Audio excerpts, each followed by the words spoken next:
Sunset Overdrive, exclusively on Xbox One. This game is made from Insomniac Games, the same team that has brought us some awesome games such as Ratchet & Clank and Spyro the Dragon, so it definitely has a lot to live up to, especially since, their last few games like Fuse weren't really that good.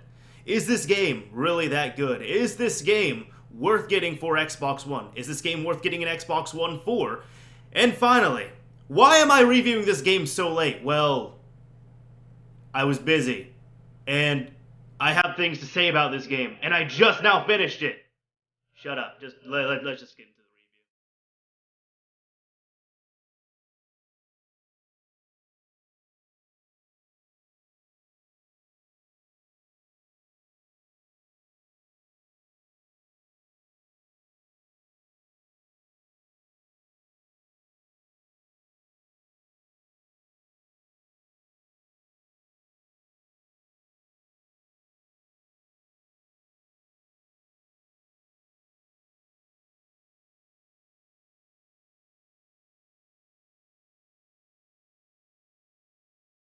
Hey, so what is going on, everyone? It is me, Mr. Mario, and today I'm going to be reviewing Sunset Overdrive for the Xbox One. Now, just like the review I just did a bit ago on the Order 1886, no, I'm not going to be turning into a review channel, don't worry, but I'm actually finishing up games right now. So the Order I finish up quite quickly, but this game, I've been working at finishing it, and I finally finished it tonight. And I have a lot to say about this game. I've kind of been wanting to do a review on it, but I needed to finish the game first because how am I supposed to do a review on a game if I haven't finished it at least one time? Anyways, let's go ahead and get into it. Well, what is Sunset Overdrive about? Essentially, you are a player. You can create your own player and all that, and I don't believe they give you a name in there. Even the subtitles, the name of your character is just player. But essentially, you are working a deadbeat job, you're collecting garbage and all that, and you work in this place called Sunset City. Now, Sunset City has mostly been fueled by this energy drink that's been made by the Fizco Corporation. They're an energy drink company, and what happens is there is this new drink that they are producing. Well, they decide to have their launch there,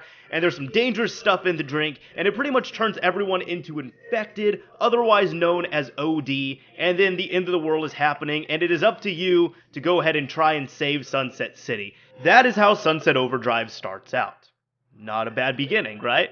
Well, I'm just going to be sharing this right here. I'm going to be keeping spoilers to a minimum. However, the footage you are seeing is near the end of the game because I'll say this straight up. It took me a while to finish this game. Now, it's normally because I'm busy and I have a really bad habit of game hopping, but I had a really bad, big bad issue with this game.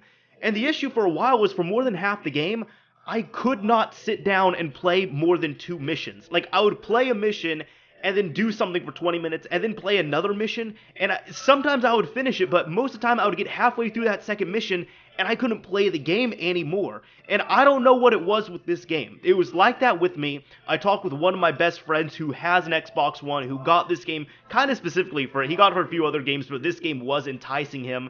And he was kind of having the same thing. I talked with him this weekend, and he was telling me, yeah, I was having the same issue with the game where I didn't really get into it for the first half. And even I let another one of my best friends borrow the game for almost 2 months. And he told me he didn't even finish it, because I asked if he finished it, and he was like, no, I got about halfway through, and then, I don't know, I kind of just lost interest on it. And that is kind of what's been going on with this game. And one big thing about this game is, it's essentially kind of the same thing over and over. And it's not that it is repetitive, but it's not just that. The problem is there's repetition with everything, trying to get over that word, and at the same time, it's so dragged out for quite a bit. Now, this game does seem like it plays a little bit slow. With the controls and all, the controls do work out. However, with the sensitivity, the look sensitivity, I had to bump it up to the max. And I even felt like that was not fast enough. I don't know what it was with this game, but that was the only thing control-wise I was complaining about. However, that is a pretty big thing in this game due to the fact that you have to jump around and skate around and grind around on things and shoot enemies in the air left and right. That is kind of a big issue, so you have to be comfortable with sensitivity. The gameplay is tight on this. However, as I said, there's many aspects of this game where it's just way too dragged out. There's a lot of fetch quests in this game. It's a lot of he said, she said things. You need to get this. You need to make this person happy. I mean, hell, the game even makes fun of itself at one point. Okay, here's how this is gonna go. First I'll run some errands for you, then you'll like me, and then you'll help me. Not gonna happen.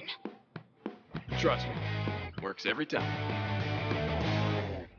See, I told you. Why would I lie to you about that? Anyways, as I said, aside from the sensitivity, the controls work out very well. The storyline, I mean, it's funny, sure. It's not you're not going to come to this game expecting a deep storyline or anything. You're going to expect to laugh a little bit. But the problem is, the humor is, it's not the immaturity or anything, because I have several senses of humor, and, you know, I'm okay with immature humor.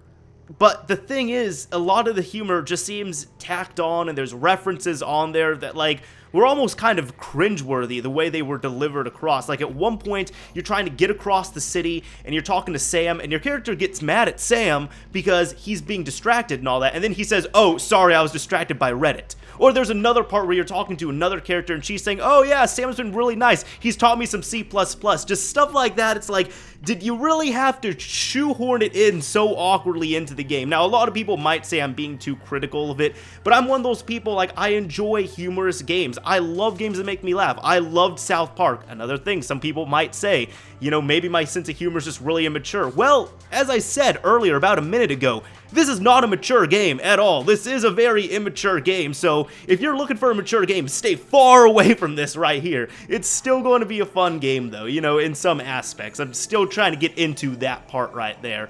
But what I'm trying to say is the sense of humor. This game goes heavily on humor. The problem is it feels very forced and not organic in many aspects. Now, there are several parts of the game that did make me laugh, but there were more parts that just felt awkward or tacked on or anything like that. As for the story itself, I mean, it's basic, it gets the job done. The characters are funny, it's cool seeing all the characters. However, because the game is decently short, you can beat it in probably 6 or 7 hours or so, the characters are very come and go, where you talk to them for a little bit, they get out of the story, you deal with this person for a little bit. There's only a few recurring characters in this, aside from, you know, your main character in here, so there's a lot to be dealt with there. Now, I want to kind of go back to the gameplay on this aspect and, you know, talk about what I meant by, you know, repetitive, dragging it out, things like that. Essentially, there are 4 acts to this game, and I didn't really start having fun until near the end of Act 3. I liked the beginning of the game, and then, like, throughout the rest of it, I was bored to tears with it.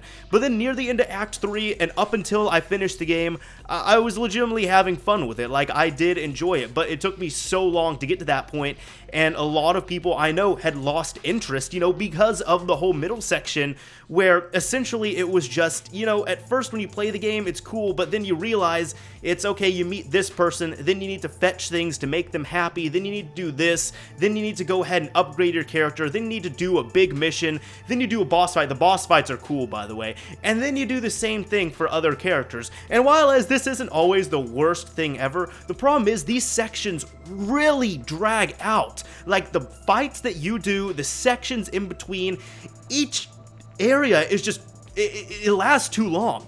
That's the problem I was having. Like, especially one thing that was really annoying me is when you have a big battle going on. It could be like a 5 or 10 minute battle, and the game does not save your progress enough sometimes. Like, it does a good job checkpointing, but there are times where, for example, I'm clearing out an area, and I have 2 enemies left, and there's like 100 enemies there, right? So I have 2 enemies left, and then one of the 2 enemies kills me. Guess what? I have to start over from the beginning again. Not the beginning of the mission, but the beginning of that area where I was just getting through all that. And that is really frustrating, at least the first half of the game, and even a little bit after that as well too, because your character is not that powerful. Even with the upgrades you get, even with the leveling system and all that, your character is just not that powerful. Your character does not get powerful. You don't really feel indestructible until Act 4, until near the end of the game, and trust me, you feel super indestructible, which is really fun.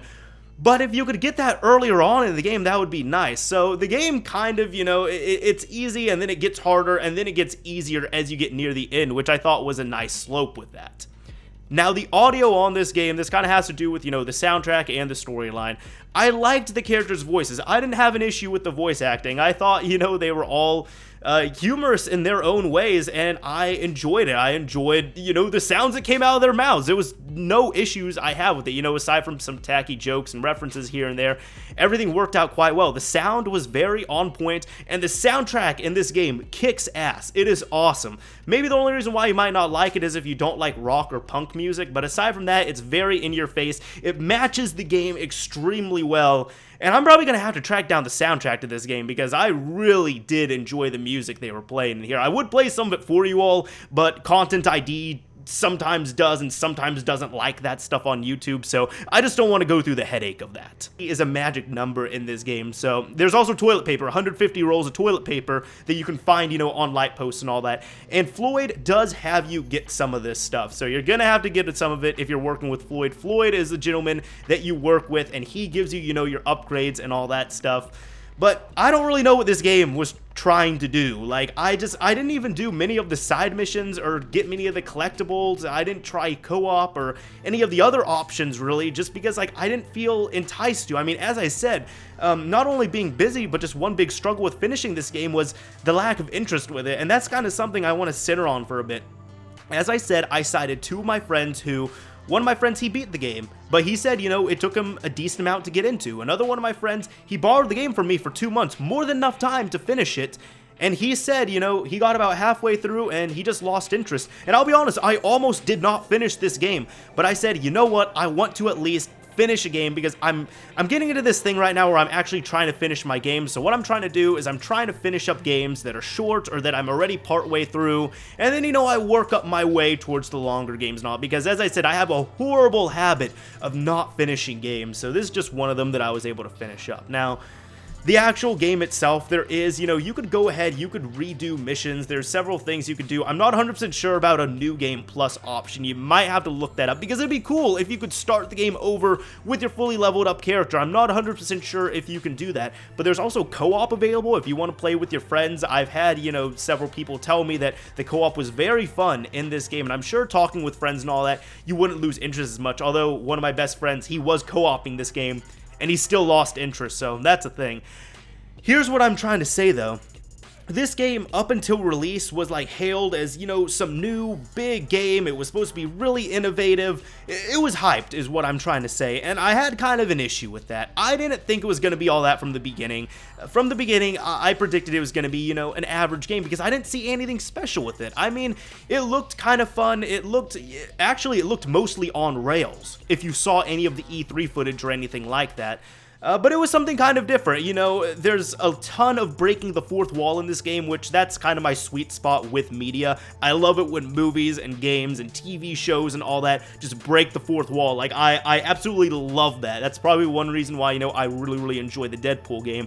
And this game does it quite a bit. And it even has, as I said, it has outside references to things such as Reddit, C++, NeoGAF, several other sites and, things that people know of. So it was interesting to see all that. There's also, one guest character in there, which it's in the fourth level. No, the fourth act. And if you're familiar with the band, you'll get to it. I'm not going to spoil too much else, but I was really, really happy to see that. And the character freaked out just as much as I did in a way. But what can I say about this game, I guess, overall? Honestly, it's an average game. I mean, it's decent to average. It's not like that good of a game. A game that's this short and, decently easy, but takes me this long to finish just because I didn't have, that much of an interest in the game.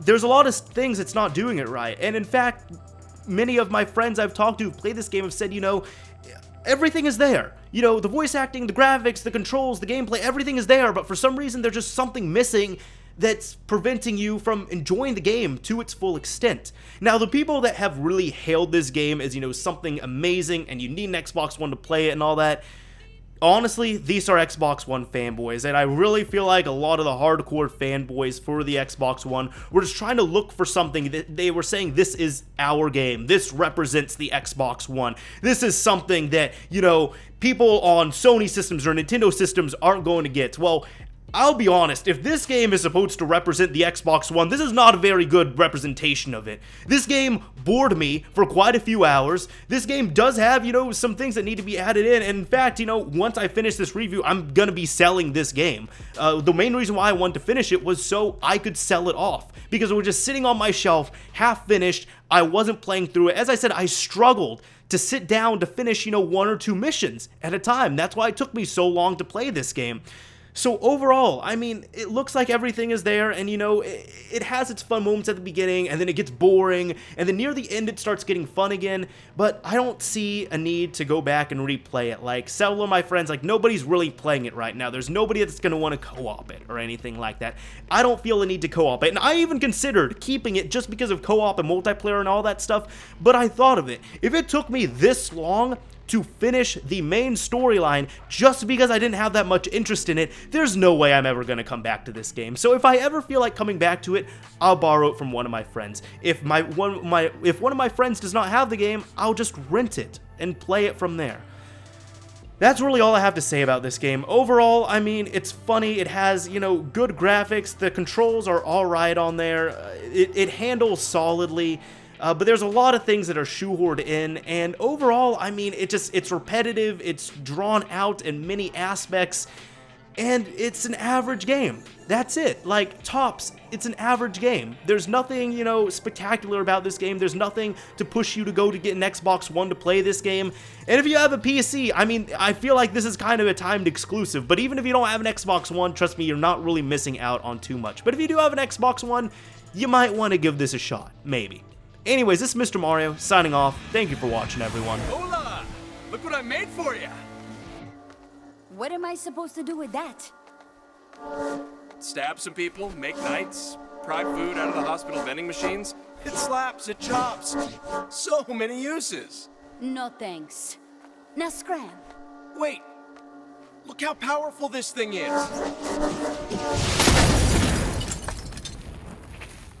Oh shit. That was an accident!